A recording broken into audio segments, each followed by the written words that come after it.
Hello, in this video, you will learn how to use Jabber for Windows Cleaning 2025. First, of course, you will have to log into your account and start by adding clients through the clients tab, which you can find on the left menu right here, and just click that. This is where you can manually enter customer information or import a list. You can do that by clicking this new client button or more actions right here. And to create a job, you will have to go to the job section, which is right here on the left menu as well.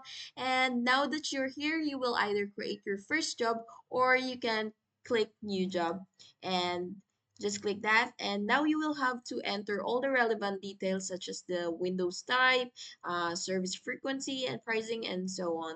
And you can use the schedule tab to assign the job to yourself or a team member and set a date and time. And after the job is completed, you will mark it as done and create an invoice directly from the job page. You can send the invoice to your client via email and even allow online payments. And Jobber will help your entire workflow from client management to scheduling invoicing. And organize it will help you be organized and professional. And that's all. Please like and subscribe if this video helped.